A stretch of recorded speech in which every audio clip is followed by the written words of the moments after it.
Harem in the Labyrinth of Another World, Special Episodes, isang mas matinding pagtuklas sa lihim ng labor into. Handa ka na bang masaksihan ang mas matinding kwento ng pag-ibig, pakikipagsapalaran, at misteryo? Sa dalawang espesyal na episode ng Harem in the Labyrinth of Another World, matutunghayan natin ang mas malalim na ugnayan ni Maikyo at Roxanne, higit pa sa laban, higit pa sa labor into. Sa mga episode na ito, masisilayan natin ang kanilang pagsasama sa paraang hindi pa natin nakita noon.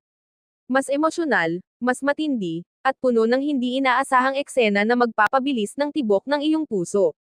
Ngunit hindi lang ito tungkol sa romansa, may mga bagong pagsubok, tuklas, at panganib na kailangang harapin ni Maikyo. Paano niya mapoprotektahan ang kanyang mundo at ang kanyang minamahal sa gitna ng isang mundong puno ng misteryo at panganib? Huwag magpahuli. Ihanda ang iyong sarili para sa mas matinding karanasan sa loob ng labor into, dahil ang pag-ibig at pakikipagsapalaran ay nagsisimula pa lamang.